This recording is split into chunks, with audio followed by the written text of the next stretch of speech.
He went, this is middle of July, 1991. He went to the masjid with him again. And by the way, this masjid, Sheikh Mohammed Jabali knows it very well, is on Medina Drive in Arlington, Texas. And that's where they were going to, because we were living in Midlothian, just south of Oak Cliff and south of Dallas. So they didn't come back. All night we're waiting. What happened? Very late they came back. And when he came in, I looked. There's Muhammad. I recognize him. Who's the guy with him, though? He's wearing a white jalabiyah, white dress like this. Has a white pillbox cap on his head. And I looked at him and I said, Pete. His name was Father Peter Jacobs, but we're not, Catholic, so I don't have to call him Father. I said, Pete, did you become a Muslim?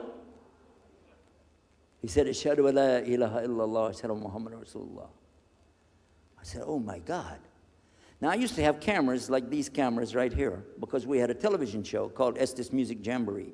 So I got one of our cameras out, opened it up, set it all up on the tripod, and I was going to interview him and ask him, well, you went to Islam, what happened? While I was talking to him, though, he fell asleep. So it was still in my mind, and I was thinking, what am I going to do? This is too amazing. Now here I'm preaching to the people, and I'm trying to change what I'm saying, and here's a priest, just became a Muslim. My father's saying it's a good deal, it sounds all right to him, and I don't know what to do. So I decided, I'll make mashura. I talked to my wife.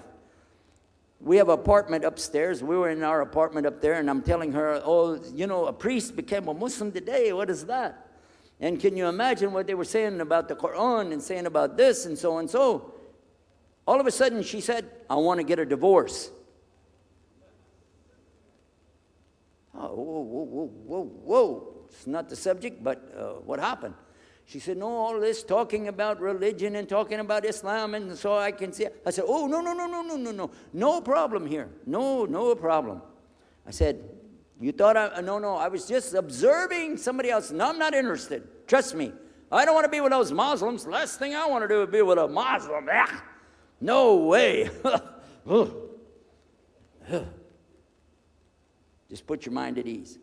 She said, I need a divorce. I said, where are we going with this again? What's the problem with that? What happened? She said, a Muslim can't be married to a Christian. I said, what? No, wait a minute. Hold on. I don't look at me. I'm telling you, I swear, I don't want to be a Muslim. Okay? And even if I did, don't you remember what he said? A Muslim man could be married to a Christian woman. It's not a problem. But I'm not saying I won't do. I'm just saying it's not a problem. She said, that is the problem. A Muslim woman can't be married to a Christian man. I want to be a Muslim, so I need a divorce.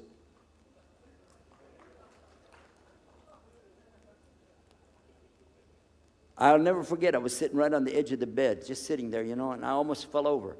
I said, at last, I can tell the truth. I can say it. I didn't realize that she liked the idea. I was afraid. I said, okay, the good news is, I too want to be a Muslim. You know what she said? I don't believe you. I said, no, really. I was just saying that because, but for sure, just so you know, I want to be a Muslim. I've been thinking about it. I want to be a Muslim. We're both going to be Muslim. Alhamdulillah, it's going to be great. Right? You know what she said? I don't believe you because you're either lying right now or you were lying 5 minutes ago when you said you didn't want to be a Muslim. And either way, I don't want to be married to a liar. So get out.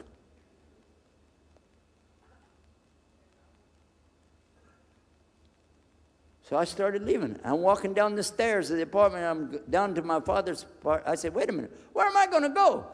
This is my father's house. I just got thrown off of my own property. What happened here?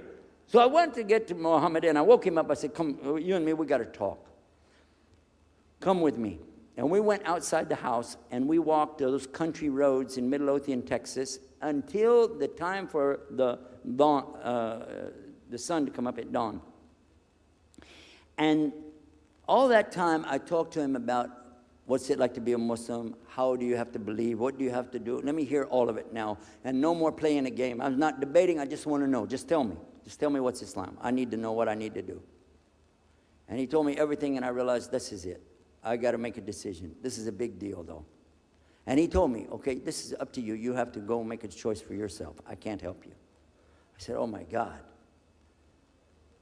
So when he was praying Fajr, I decided, I've been watching this man praying this direction with his head on the ground. It's so beautiful to see a man humble himself, put his head on the ground to the Rabbil Alameen. I said, oh my God, let me try that. So I sneaked off somewhere where nobody could see me, illallah.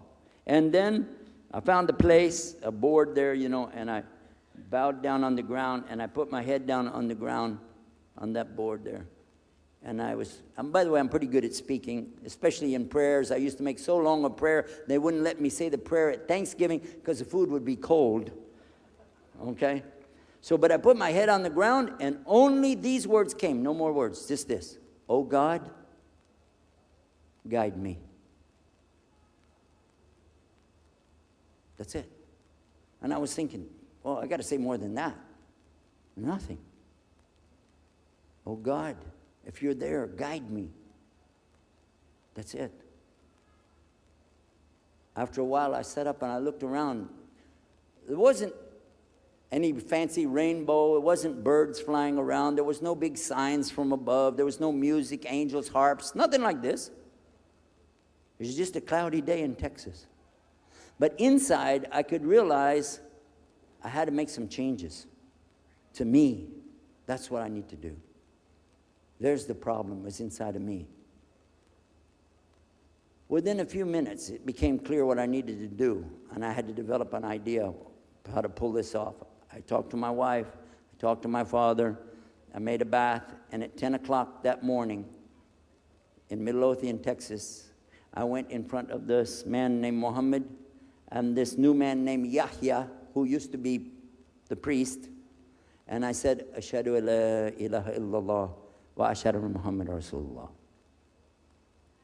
Immediately after that, my wife did her shahada. Ashhadu an la ilaha illallah, ashhadu anna Muhammad Rasulullah. A few months later, my father did his shahada. Ashhadu an la ilaha illallah, ashhadu anna Muhammad Rasulullah.